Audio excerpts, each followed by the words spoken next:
As the final buzzer sounded on the Pistons' 2023 season, two die-hard fans, Mickey and Harry, each passed out and witnessed a vision.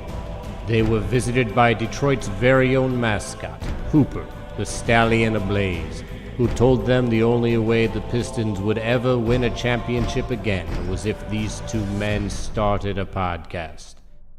To be clear, they said, do we really have to do this? I mean, aren't there enough Pistons podcasts already? It seems like this might be overkill. But Hooper dunked on them, right in their face, and said, your team needs you. He presented them with a prophecy. Now it is their duty to help Detroit rise again and become champions. The Order of the Blazing Horse. Welcome back to yet another episode of The Order of the Blazing Horse, the only Detroit Pistons podcast based on a mystical prophecy. It was written in the minds of two young gentlemen. I am one of those young gentlemen, one of your prophets, the one on the 313 side, 248 if we're being real with the whole deal. But I'm Harry Morrows, joined as always by my co-host, my co-prof on the West Coast, Mickey Jacobs. And I got to tell you, Harry, on this Thursday morning, my juice levels are through the roof because we are lucky to be joined by the brilliant, the hilarious, our brother from another fan base, Duglust Berns. What up? Good morning, gentlemen. Ever since our first episode together, I was excited to come back. And I have to give you both a ton of credit.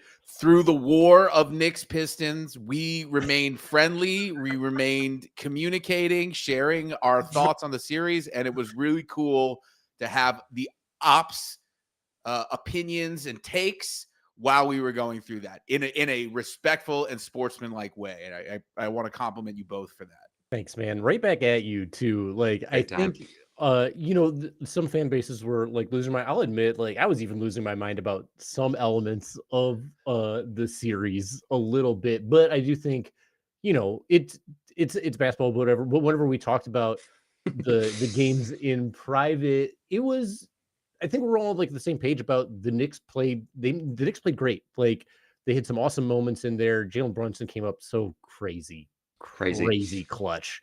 And I think he's really solidified himself as one of the best guards in the NBA.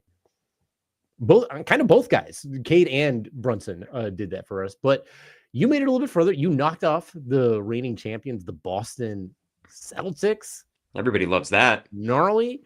Met with the Indiana Pacers and ran into a little bit of a shit show. Tell us about that whole ride, your whole playoff ride, because as Pistons fans, our ride was we got to the playoffs. We had the best first round series, I think, in the playoffs, East or West, and overall pretty big win because we got to see our players develop. We got to see good Cade. We got to see good Asar. We got to see good Duren. Fun stuff. I mean, I think you should be extremely proud of that team and the way they competed against the Knicks. I was not relaxed a single day in that series. Like every night it was physical. Every night it was a war.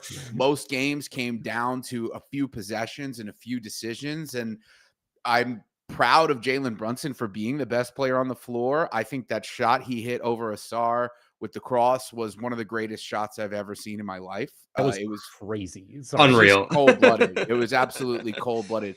I'll tell you a quick story about that shot before we get into the nitty-gritty. I was on a gig at my Thursday night gig. It starts at 10 p.m., but that game was on the TV, and there was no way I was going to be able to play with that going on in the background. So I made my whole band delay the set half an hour. And I was the only one really in the entire bar that was as locked in as I was. Such a diva. And I just lost I ran in a full circle around the entire bar being like, yeah, take that. And I just couldn't believe how cold-blooded and just what a pure highlight that play was. But it was just an excellent series. Cade should be extremely proud of himself. Dennis Schroeder should be excited to make some money. A lot of good stuff. I thought Duren had a really awesome game 6. I think he could be tougher on the boards. I think Bickerstaff kind of played into Thibodeau's hand by putting Duren on Cat a lot when the obvious solution was put the wings on Cat. But I think everybody in that series played well on both sides. So lots of credit due to you guys for a really competitive, tough series. Thank you so much, man. And credit to you for wearing an Old English D shirt on the stream representing Detroit. Love that. Pretty sick. I was looking at it like, oh man, awesome that with the JB Bickerstaff decisions stuff with putting Duran on Cat. Part of that was due to necessity, just because wings, you went on him, but also foul trouble. Like the ideal situation for the Pistons was Tobias Harris on Cat, and he did Duran on Hart, a great job. But with no Stu, and with Ron being so young, and with wanting to use Asar on Brunson, and also the foul trouble, it's like they're in a pickle, right? Ron made me laugh, dude, because he would just barrel into Brunson and shove him on the ground, and then he'd look up and be like, "Dude, what?" And I'm like, bro, like that's your fault. Like, I understand everyone says Jalen Brunson's a foul baiter, but you shoved him with 2 hands. What do you want me to say? Yeah, no, Ron is a long, lean 19 and full of steam, right? Sure. So, you guys gonna do that. It's just so set up. You need better veterans. Tim Hardaway Jr. I've never seen somebody in my life make a dunk and then miss it. That's the first time. It's only something that Tim Hardaway Jr. is capable of doing. That was insane. I can't believe we're talking about that play where the ball went all the way through the basket. Should have been called the basket and got called offensive goaltending instead. I don't want to lament it. That was like one of the craziest plays. I've never seen anything like that in my life. I'd forgotten about that. Sorry, I repressed it rather. But I it's everything about that series was competitive and tough. It reminded me a lot of the Knicks Sixers series, just in terms of how intense it was. All the smack that was talked between the two teams. And then we went on to Boston and stole game 1 because Boston let their foot off the gas. And I said, okay, this is interesting. And the most emotion and excitement I felt for this team was game 2. I actually shed a tear after the Knicks stole game 2 from Boston, because that said to me, wow, they're really capable of winning this series. Maybe one night it's a fluke. One night, Boston can come and take one at the Garden, no problem, which they did. But like, to be able to take 2 in Boston, just to sneak 2 games out of Boston, that shows toughness. That shows, and also the guys who made the plays, especially Bridges making huge plays, Anunoby making huge plays, Mitchell Robinson making huge plays defensively. It's not just the Brunson show. There's a lot of options. There's a lot of talent. And there's a lot of ways for this team to get wins. So that series was amazing. It really, really felt awful watching Jason Tatum go down. That was, nobody wants that. No, of course, no fan base wants to see the best player on the opposing team. Okay, maybe they roll an ankle and you get a game or 2 without that best player, and you're like, oh, okay, thanks. But you never want them to have a devastating 18-month recovery injury against your squad. It's horrible. So I hope it's a season-altering move for the next year, right? Exactly. Like it's a conference-altering move for both of our teams. Everything is different now. Absolutely, for sure. And sorry, go ahead. No, I was interrupting. Please, I'm loving the insight. Yeah, I'm just going to give you a kind of like what it was like, and so then they locked it up. They secured the series in 6 games against the world champs. And that to me showed we have the roster, we have the pieces, we have the guys to compete and get the job done.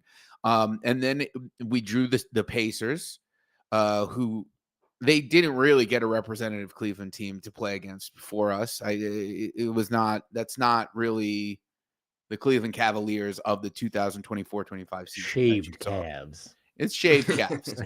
like no Mobley, Garland clearly hurt, Donovan Mitchell having to carry, which he did in 1 game, but it was a 5-game, easy night for them. And then you move on and we draw them, and I had concerns going into that series because Thibodeau has a lot of good counters for isolation. He's really good at cutting off an opposing team's best player and making sure they can't do their thing. He did it on Tatum when Tatum was healthy in that series, which was for most of the series. Absolutely. He did a really good job of being like, okay, we're dealing with switches. If karl-Anthony Towns has to guard Tatum in space, we're going to live with it because we don't want open threes to continue to be rained on our head. And I think that's really smart. And I think it worked really well. And Tatum played into it. And then Jaylen Brown played into it. Finally got Derek White under control after several games. But the problem with facing the Pacers is they don't operate that way. The way, and as you guys know, the Pacers operate. Tyrese can score 8 one night, and he can score 30 the next night. Siakam can score 12 one night, and he can score 40 the next night. Really doesn't matter. Nembhard can go nuclear and ruin my entire life and make me have flashbacks of PTSD for the next 6 months, or he can just be chilling in the corner and not making shots. So they're a really dynamic offense. The Knicks had no answer for their transition game. I can't tell you how many times the Knicks would come down, get a huge bucket that felt like, okay, now we can finally get this game back on our side. And then before you know it, Siakam or Obi Toppin is waiting under the basket. The same, and it just erased. It felt like every step forward the Knicks would take in this series, the Pacers, with their ability to run and with Carlisle making those hockey substitutions that he makes, they would just delete any momentum we had with their pace. And Thibodeau never found a counter for it. The Knicks played into it repeatedly. They played too fast, which is not to their advantage, especially if Jalen Brunson is the dude to get you buckets. Like, that's not how he gets his offense. So it's good to get some of that fast break action going. But there were definitely huge matchup problems that weren't addressed. Then Thibodeau goes to, in game 3, after the Knicks go down 0-2, losing 2 games at home. I was at both of those games. And he goes to the adjustment of starting Mitchell Robinson, which is against a young running team, doesn't seem to be the right adjustment. And that's the Thibodeau experience, is he makes the adjustment too late. He doesn't do the exact adjustment that you want him to make, and you still have to pay homage because he made the adjustment. And that's the paradigm that you live in with Tom Thibodeau as your coach. And he has done a lot of great stuff for our franchise, but these young athletic running teams that can switch on everybody, that can get in fast break, that can have everybody shoot. Miles Turner was open. Nembhard, Naismith open. Even Thomas Bryant had a crazy game 6. So these teams are not going away. The Knicks aren't just going to face a conference full of half-court slow teams that can help them get their defense set up and then come back on the other end and let Brunson cook. It's not going to go that way. So you need some evolution in your thought process and your coaching process. So when we lost that series, very disappointingly, it seemed like the goose was cooked after the first game where the Knicks gave up a 20-point lead. And to find out the news that he was fired just 3 days after the season ended, I said, look, Leon, thank you. Because I know the relationship that they all have. It's a close-knit group. Leon Rose, Jalen Brunson, Tom Thibodeau. These people go back years and years to when Brunson was a child. So it's not an easy decision to make. To when and Thibodeau whatever was a looker in that tracksuit with Mullet. the long hair and the Thibodeau, mullet. yeah. Like, I saw that picture and I was like, who is this? He had the girls going crazy back in the day. He decided not to marry any of them and just continue to He married the game. I get it. Married to the exactly. Married to the game, let the bod go, turned him to a basketball. I'm feeling you. But so at the end of the day, I just want to applaud my president of basketball operations, who I believed in, and I believed in his aggression and his proactivity since he's been here. I think he always makes aggressive moves, make this team get better. And that's what I want out of president of basketball operations, is aggression, especially when you have the talent, you have the window.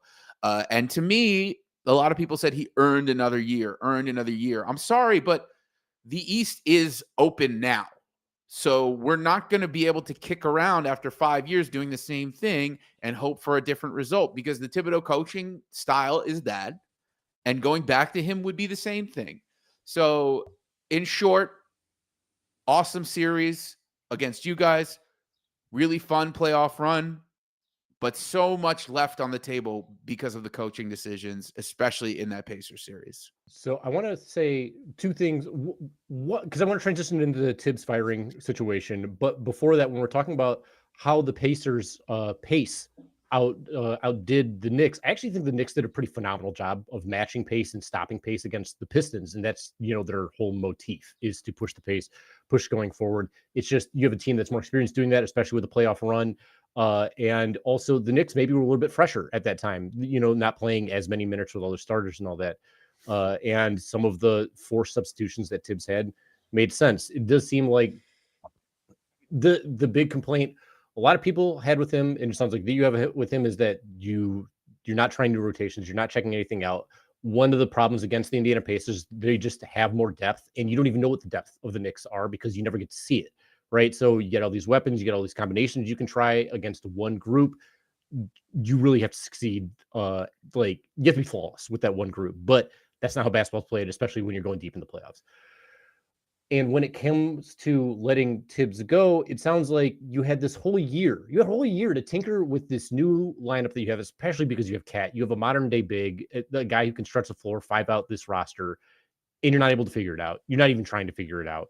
So then you have this opportunity to move on with a whole season with this talent, because I think the Knicks showcase, they have the talent. Bridges kind of showed up in the playoffs. OG showed that he's a dude. Like, OG is a dude. Demon. Like, absolutely incredible. Cat had games where he went off. Brunton is clearly like an all-NBA perennial player. It's the Knicks have something there.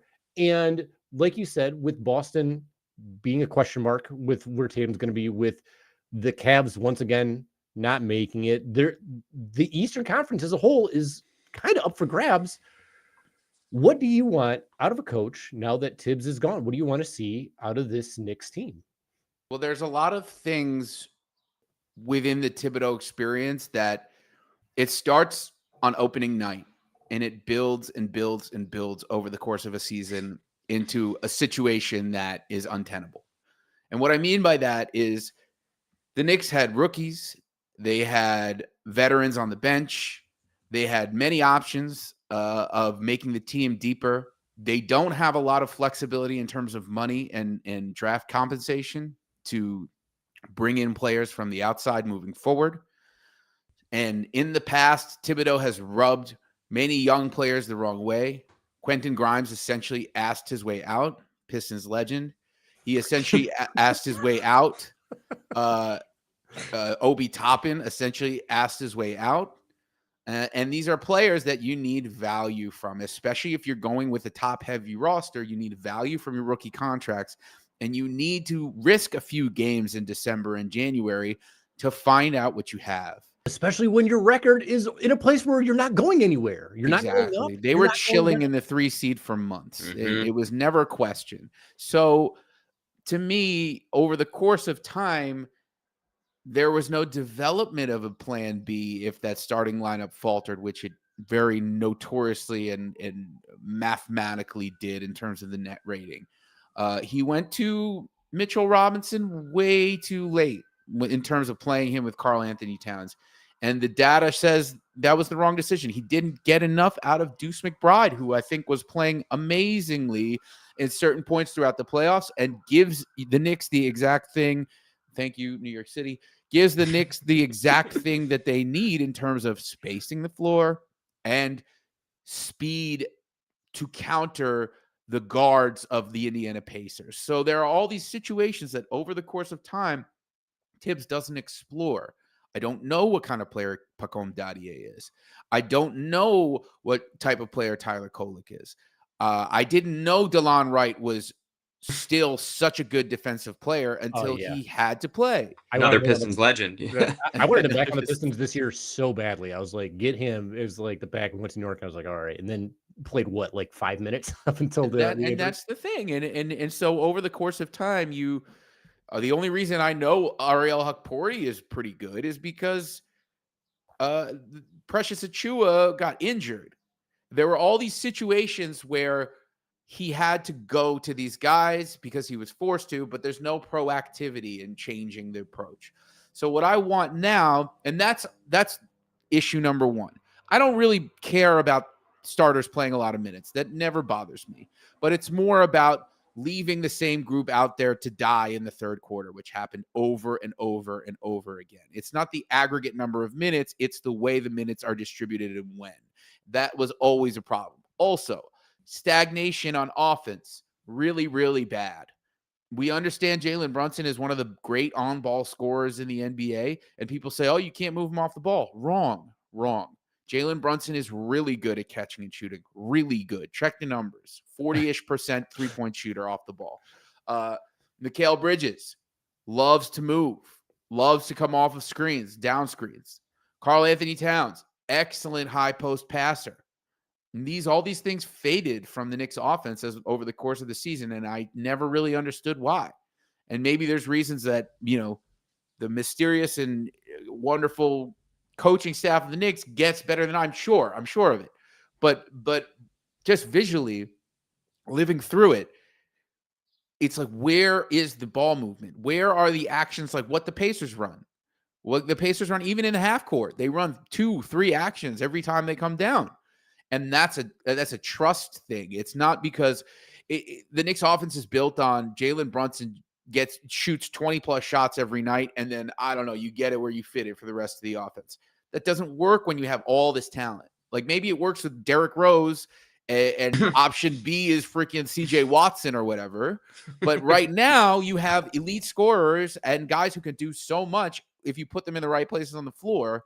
And so what I want out of the next coach, whoever it might be, I really hope it's not Jason Kidd. That's the first name really being bandied about, and that's annoying to me. Because I really think Johnny Bryant is the solution in terms of a guy who's young, energetic, has a modern philosophy about spacing, about the game. I think somebody who can really take advantage of what Cat brings stretching the floor, who can really take advantage of the fact that you have option A, Cat at the 4 next to Mitchell Robinson, just owning the glass. Option B, going small, Deuce McBride at the 2, Cat at the 5, spreading the floor. I think there are so many options with this really, really talented roster, and we need somebody who can think in a way that's progressive. And the last thing I'll say before I kick it back to you guys is Mikal Bridges expressed to the media months ago that he was having a hard time communicating with Thibodeau. In so many words, he said, I said to Tibbs, you can rely on the bench a little more. Landry Shamet's awesome. That was the quote. But the message there is, this guy's not listening. This guy's not, I don't feel connected and communicate. I don't feel like I have an open line of communication with this coach. And this is not the first time in the last 5 years that players have felt this way. It's like a circle of trust thing. You're in or you're out. That's not the way an NBA team should function, in my opinion. I don't think Rick Carlisle has that issue with his guys. I don't think Mark Daigneault has that issue with his guys. They're locked in. Everyone feels trusted. Everyone feels a role specifically assigned and, most importantly, appreciated. So I think in terms of my levying of a criticism of a coach who got us to the postseason for the 4 out of 5 seasons that he was here and did an excellent job restoring the Knicks to prosperity and respectability, all those things are true, but he's just not the guy when you have such a talented roster that could be so dynamic. He's not the guy for this group. And I think I applaud Leon Rose for having the guts to make that choice. Totally. Like you said, they're just way too talented for the rest of the squad not to get touches. You were talking about Cat. The rumor mill in Detroit right now is that the Pistons need a stretch big. And wanted to talk to you about your experience with that and also your experience going up against Miles Turner. Just because that's one of the names we're circling, talking about running 2 big lineups with Cat and Mitchell Robinson. What are the advantages? What are the pitfalls? What have you seen? Well, Towns is funny because he could be such a great stretch big, but I'm not sure if this is a function of the coaching or a function of him, but he really did a lot of work in the post in the playoffs. He got a lot of his offense in the post, and some nights it worked and some nights it didn't. And he did a lot of straight line driving, and some nights it worked and some nights it didn't. And then he would hit a 3 from 30 feet away, and I'm just like, why don't you do this more often? And I don't know. Philosophically, it's not there. Miles Turner is a Knick destroyer. He has been for several years. He always seems to be open. He always seems to hit shots. He's a good rim protector. For a guy with such a good profile of offensive skills, he's an excellent rim protector. So I think if there's a way, that's a really awesome fit for the Pistons, because how dynamic would that offense be with him? And he's a dog. Like he doesn't back down from anybody. And I think that the Knicks fell victim to not understanding the type of player that he is. But Towns, I think, again, it left a lot to be desired the way that he was deployed. And I think it starts with him being a little more aggressive and demanding the ball a little bit more, putting himself in position to shoot the ball a little bit more. But it also is like, why is our bread and butter not a pick and pop between Brunson and Towns? Why shouldn't we do that so often down the floor? I'm not sure. So I think he's somebody that I'm a fan of and somebody that I root for. The fouling is tough. The defense is tough at times, although he's better up in space than I think people give him credit for. So I think it's just really, it's a tough job for a coach. In Tibbs' defense, coaching a guy like Towns is hard because he's inconsistent and you don't have a reliable place to put him on defense. So, these are all the things that you consider. If the Pistons could actually make a trade for a Miles Turner, that would be awesome. But he seems really happy and fitting in Indiana. And I don't know if they're rushing to break that up. That's the thing, is I think they'd have a hard time prying him away. How much do you think that would open things up for a guy like Cade? Because he's never really had a pick and pop threat. And we've just seen, even with this group of vets, how much better he operates with proper spacing. You guys need one more great veteran. You need like a real star veteran. I don't know who it is, and I don't know how you get him. There's a way to get Kevin Durant. I mean, you should do it. From what I've understood about I've been on the Kevin Durant train for like kind of a little while, despite a lot of other people's interest in him. From what I hear from Houston people is they're looking to get draft picks because they need people now. And that's one thing that the Phoenix is looking for picks. Yes. The Pistons. Yeah. Sorry, I said Houston because Houston's the team that's like in the major talks. Right. No, I understand. Right? Yeah. My bad to all listen. But yes, Phoenix is looking for picks because they need players now who can play like now. So looking for draft picks this year, which the Pistons just straight up don't have. So unless it was like some sort of 3-team trade, I don't know how that would go down. It's kind of a bummer because I think the fit would be great. Quite frankly, good defender. What are some other targets that you guys are interested in terms of leveling up your scoring? Derek White, I suppose. Yeah. He's one. So that the Derek White question is like Derek White or Jaden Ivey. And that essentially amounts to, do you believe that Jaden Ivey can improve enough on defense and stay shooting the 3-ball the way he is while taking a contract that's going to be roughly $10 million annually less every year while being significantly younger? Or do you go with the proven commodity if you're even willing to get somebody like Derek White? And will it cost more than just Jaden Ivey to do that swap? Then Miles Turner we brought up, and Naz Reid, another stretch 5 people have talked about. But yeah. Then you're giving up considerable size because Naz Reid is 6'9", right? And the other narrative, sorry to cut you off, Harry, but is can Asar and Duran coexist in the starting lineup as both non-shooters? I would say no. I would say one of those guys should go, depending on what you're getting. Are you getting a wing or are you getting a big? But the way I saw your team was a team that's ready for the next level. Yeah. And you need more talent. Tobias Harris and Tim Hardaway Jr. is not enough. It's not enough. And even Malik Beasley, it's not enough. So, but Cade Cunningham is so good. And there are so many quality role players, young role players, that they're ready. They're ready to make a move, to be aggressive as well. So you can make yourself a real player in the East by getting a big time scorer. That's part of the reason that I was like kind of against making a move, because I'm like, okay, this team has time. They're young. They got time to figure it out. But then with the Tatum injury and with so many questions in the East in general, and with Cade clearly already being ready, with Asar already being such an incredible defender and Stu already being an incredible defender, then you have questions on like Ivy and Duran, essentially, both pretty solid, but like, is it worth giving up some assets to get a guy? Who's that guy going to be? How are they going to fit? And the worry I would have, I don't have the same amount of worry, because it seems like the reason Tibbs is gone is because, like you were saying, stubbornness and not this we're all on the same page, but you just have to blindly trust conundrum. Whereas with the Pistons, with Trajan, with JB, with all the players, they're all on the same page. And when Cat came over, I was like, oh, New York is going to have the sick pick and pop option. They went out and got the best stretch 5, maybe in NBA history, and then they didn't use them like one. So it's like, what was even the point of doing this move? For the Pistons, if you're going to make a move like it, like if the Pistons had got Cat in that situation, I know for a fact that it would be a pick and pop.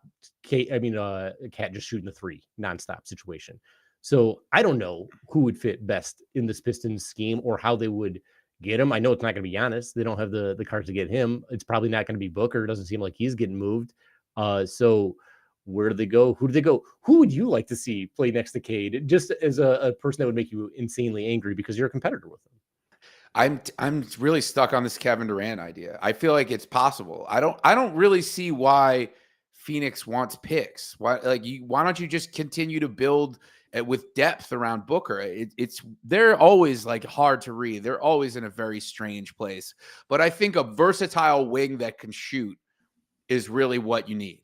And I don't know how you go. Is Jaylen Brown going to be available? I really don't know. These are really interesting questions, but I think a max player to play with Cade is something that I can't get it out of my mind what that would mean for the Knicks. It would be like, oh shit. Here's I'm gonna make this is my final pitch on the Kevin Durant thing for pro Kevin Durant, even if you have to give up some stuff, because he's old and his skill set is shooting.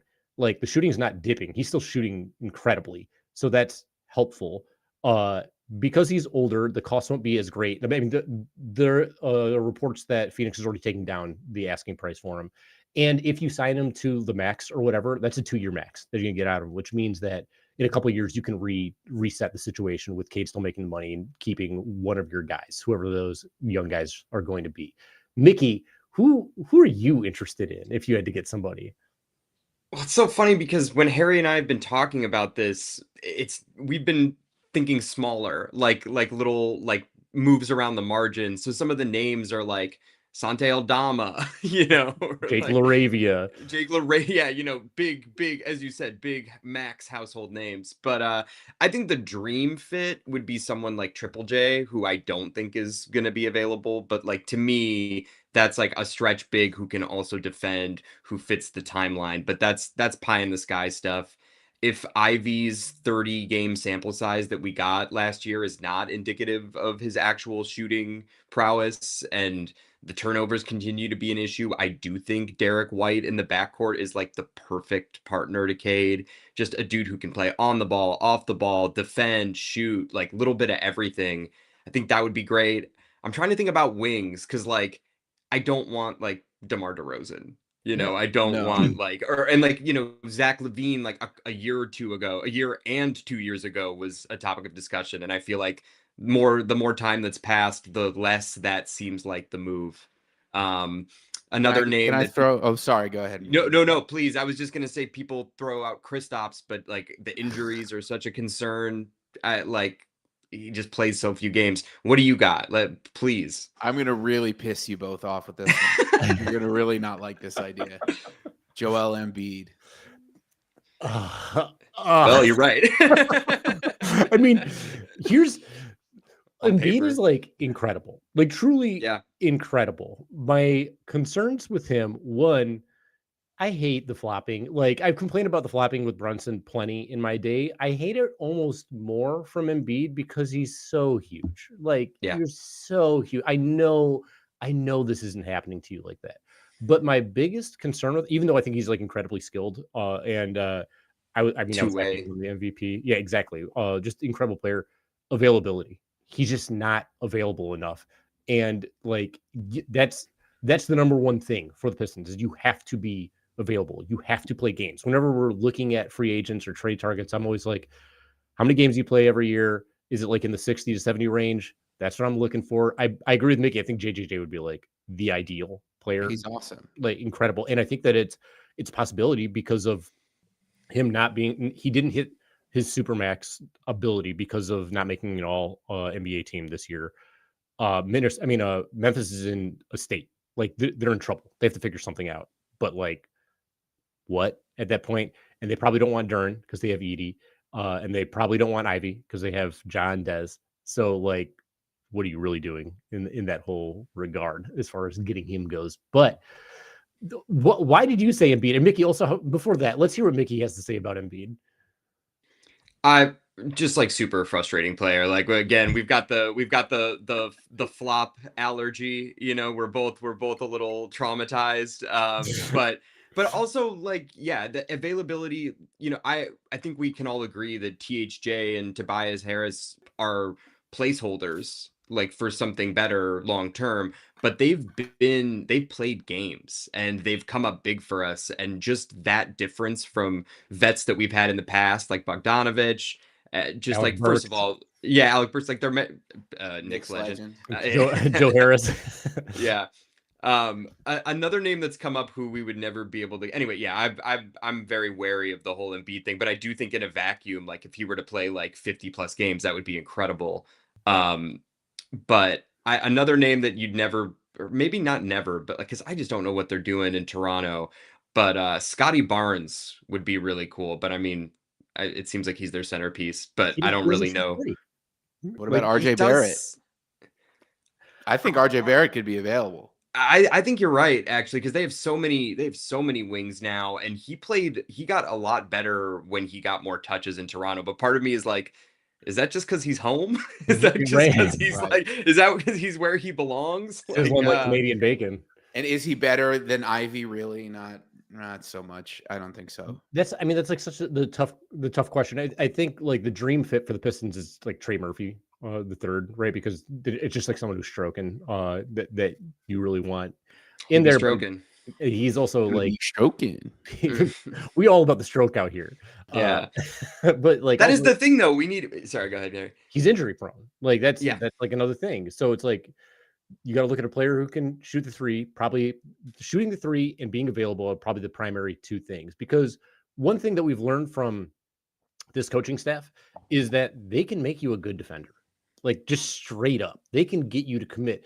It's not like Beasley's a great defender. It's not like THJ is a great defender, but they both played, I think, committed defense and serviceable defense. Like, Ivy's really out there trying. I feel like if Ivy had been playing the entire season, his defense would be vastly superior to what we left off with, just because you get some time to like work on the communication, see what this whole scheme is. We saw Duran's defense just skyrocket by the end of the year. Pretty awesome stuff. Great defensive rating, great defensive numbers out there, and that's fun to see. So availability, being able to shoot the three, and then what's the cost at this point? And Lowry was another name that came up. Sorry to cut you off, Harry. But that was one. But I mean, we all think like the trove that it's going to take to pry him away from Ainge is just going to be disgusting. I thought you meant Kyle Lowry. Yeah, I was like, Kyle Lowry? That's what you get? Okay. No, I think you could aim a little higher than that. Mark, he still got it, guys. We got to give a treasure trove to get that Kyle Lowry butt on this squad, right? Is he better than Tim Hardaway? I don't think so.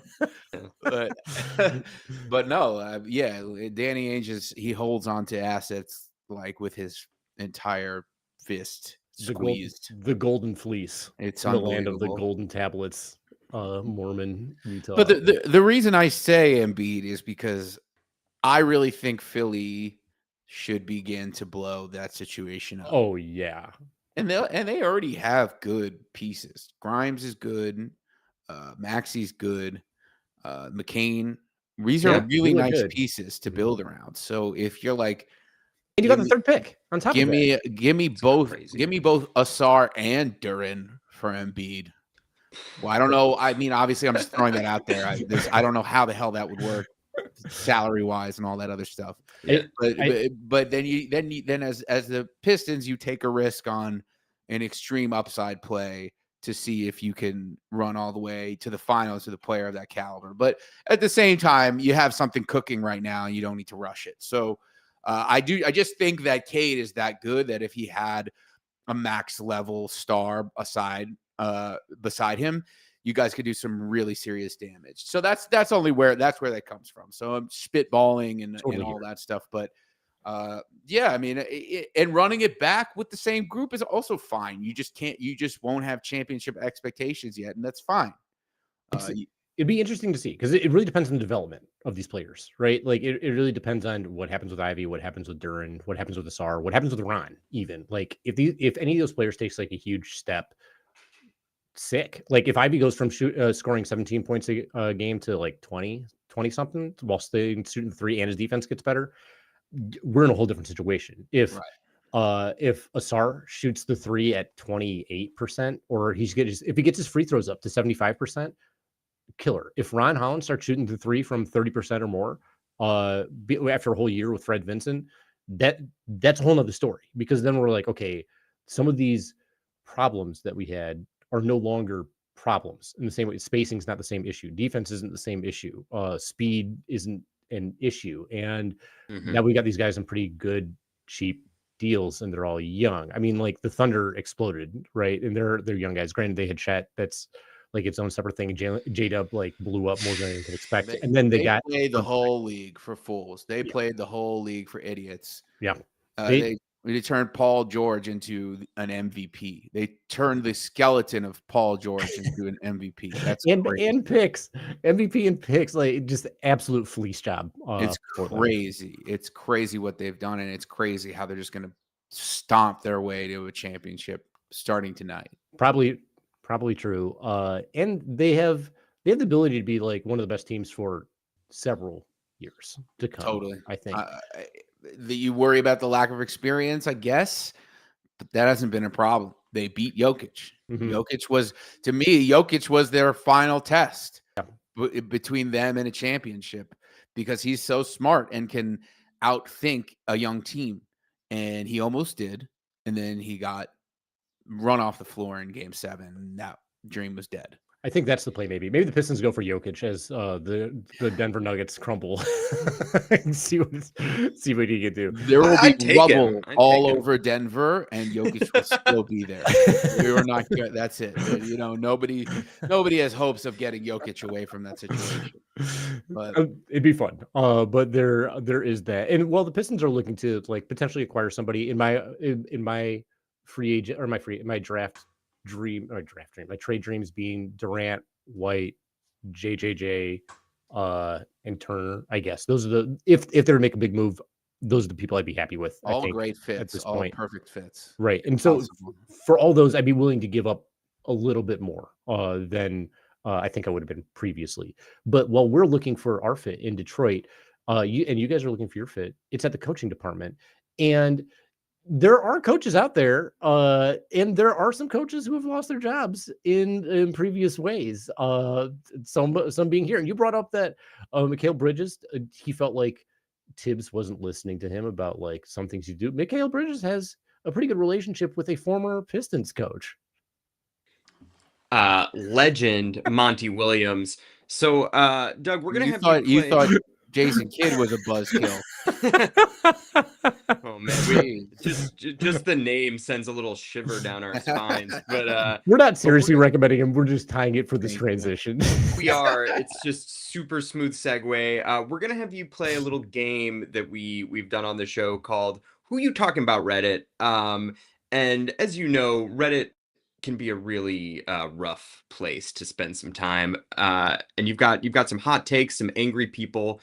So we're going to read you some posts from various team subreddits, and you're going to tell us if this is about Monty Williams or Tom Thibodeau.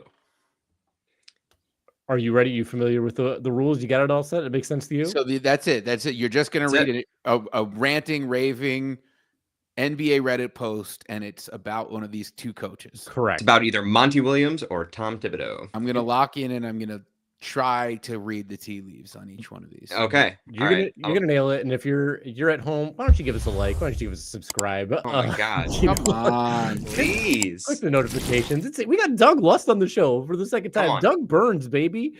MFA Legend. All-Star.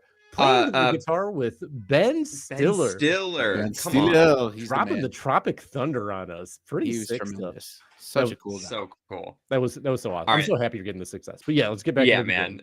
Well deserved. But let's Thank kick you it guys. off. First post. Blank sucks at rotations and coaching on the fly. His defensive scheme is terrible. That's a hard one, because the second sentence, I was like, oh, this is Tibbs all the way. And then the second sentence, I was like, do people really say that about Tibbs? I'm going to go with Monty Williams. That's correct. Right. Yeah. Yes, you got to listen closely. It's like Jeopardy. You got to listen really closely. 1 for 1. That was pretty solid, man. I'm proud of you for that. Hot start, Doug. I Okay. knew he was going to crush this. On to number 2.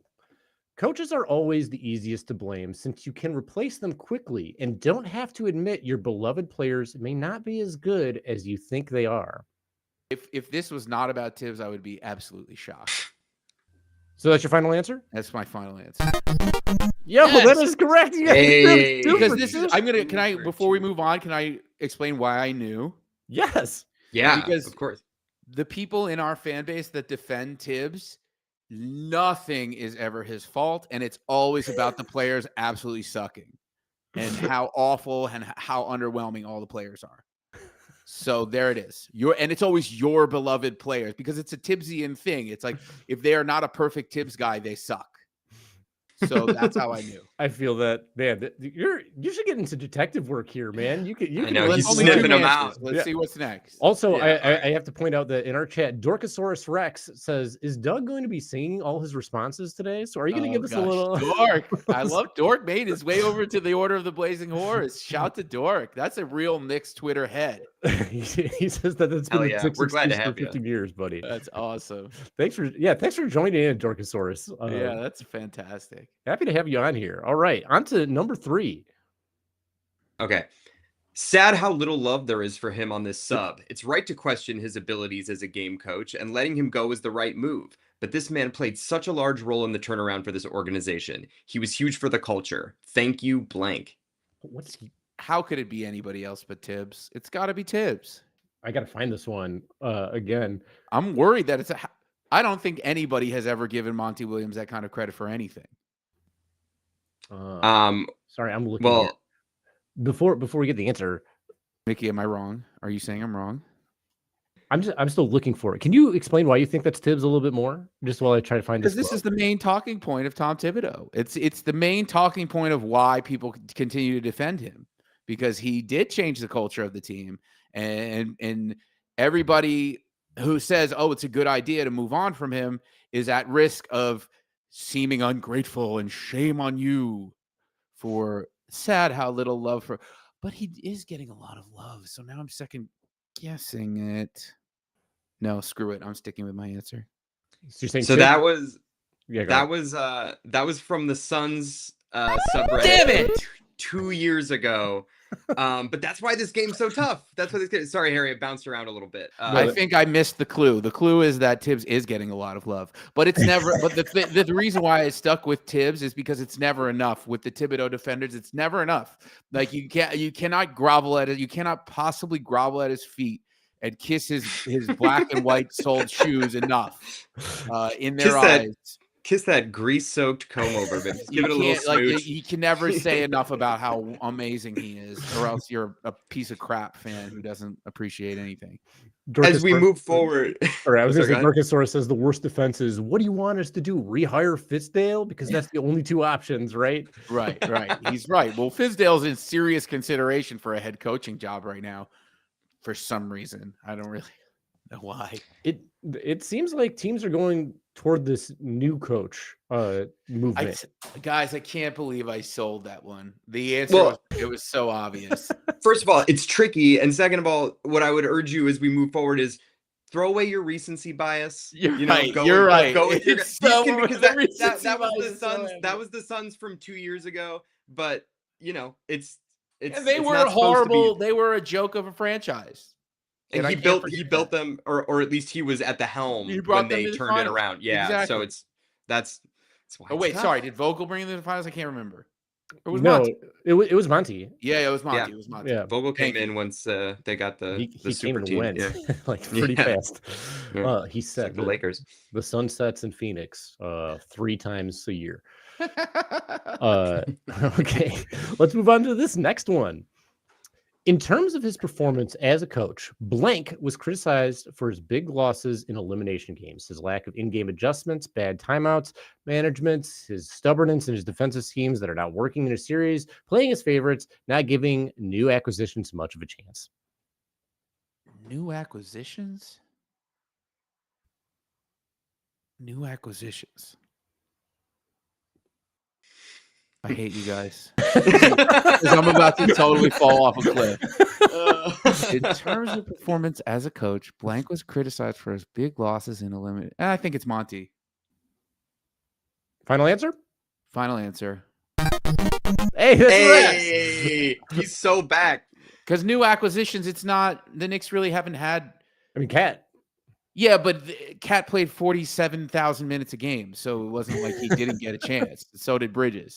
It's true. It's also true. So that's how I figured that Good, out. smart, because it wasn't like young guys. New acquisitions is, like I think that was the tell.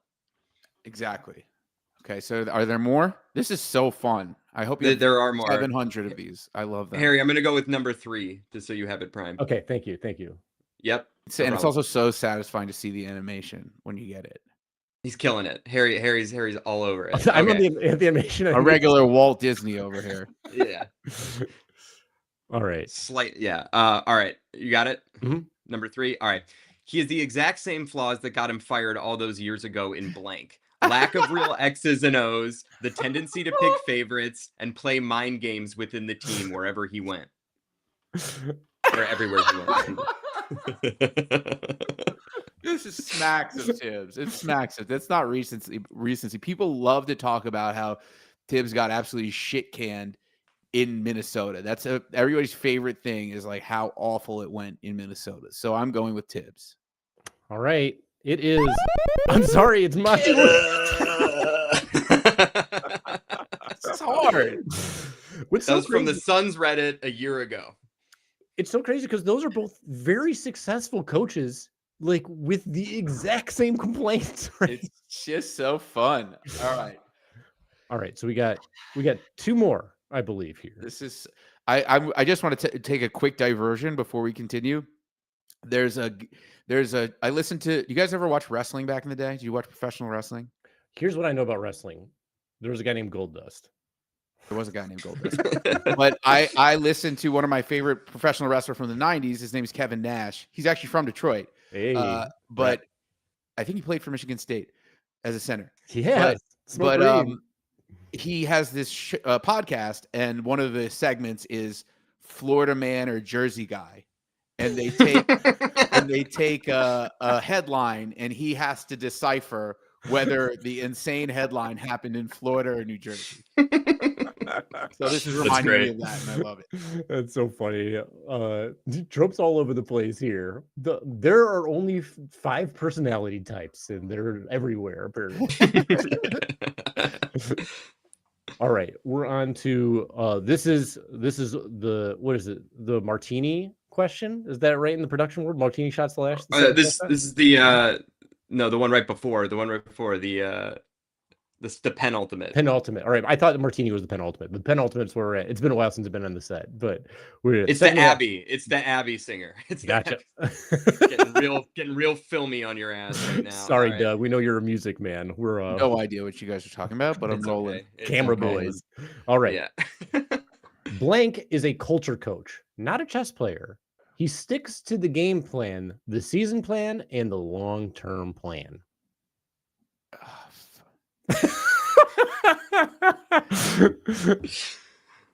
I think he's a culture coach, not a chess player. Season plan. There's no long-term plan with Thibodeau. Okay. I just guess Harry's making faces. I'm just gonna guess Monty Williams. No, I'm sorry. That's a Tom Thibodeau one.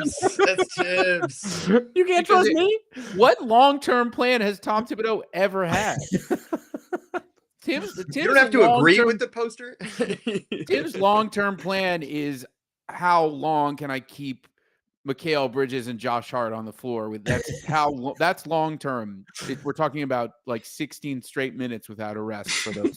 That's long-term. One of our favorite moments from the postseason when Bridges was talking about getting 40 and Malik Beasley said 40 what minutes or something. It was pretty fun stuff. Malik Beasley and then tried to be a heel against the Knicks, and he wasn't good enough. And I'm sorry to say that, dog. If you're gonna go for the heel thing with the Knicks fan base, you got to hit shots. Yeah. You can't shoot 20 6% from three, brother. And ask Tyrese Halliburton. Halliburton's absolutely earned the right to dance on our grave, talk his smack, do his little choke thing. He earned it. He did it. They all did. But you guys got to get Malik in order, bro, because that was embarrassing. Yeah, people in Detroit are like furious about it to the point where everyone was like, "We got to re-sign Malik and give him all the money in the world before the playoffs." And after everyone's like, "Should we get Nickeil Alexander-Walker instead?" I'm like, Yeah. "No, like, come on. He didn't shoot that bad. It wasn't great." And in fairness, that was from 2 years ago. That was a Nick pull from 2 years ago. All right. We're gonna get one more Long-term Dorkosaurus plan. quote in here. Fun fact: Tibbs played Jimmy Butler a franchise record 60 minutes straight in a triple overtime game against the New Orleans Pelicans one time. Luol Deng played 40 minutes fresh off wrist injury. Dork. He has earned his title. As we love Dorkosaurus on Twitter. He is tremendous. People have recently discovered Dorkosaurus Rex actually had feathers. People thought it was hair before, but we know now it's feathers. That's a great statistic from Dorkosaurus. We're getting prehistoric here. All right. Is this the last one? This is the last It's one. the last one. Last one. All right. All the marbles. I forget. Okay. Do you allow your guests to curse? I don't remember. Yes. Sure do. Limited. Sure do. Okay. It's an adult show. Let it for fly. adult Let it basketball fly. fans. Also, kids can swear too. It's just words. My daughter is 6 and she says fuck a lot. You have a problem with that, or are you cool with that? I don't, but I'm just like, don't do it in school. Yeah, exactly. Yeah. Okay. We're on the There same. you go. No, I don't have kids. I just feel that way. All right, Mickey. It's too much Sopranos on in the background. That's what it is. All right. Okay. At the end of the day, is blank a good coach? Yes, but his issue is he raises the floor of the team without changing the team's ceiling. It's impossible for me to believe that this is not Tibbs. Impossible to believe that this is not Tibbs. Okay, I'm gonna give you one last. I hate your eyebrows. I hate them. I want to shave them off. I do. Fun fact: I have shaved my eyebrows before. I was on the swim team in high school, and I shaved my head. I shaved my eyebrows. So much Damn drag worst I from the ever had. eyebrow. And they didn't grow back for 5 months, and they still haven't grown back fully. It's been a challenge. Shave my eyebrows off, but you're sticking with it. You're sticking with Tibbs. I'm sticking with Tibbs. Good thing you did, because that is correct. That is a Tibbs like floor and ceiling. We love talking about floor and ceiling with Tibbs. Love it. He is a floor. You just think of floor when linoleum you think of Tibbs. Exactly. He's linoleum. He's hardwood. He's all these different. He's wall-to-wall carpeting. He is a floor.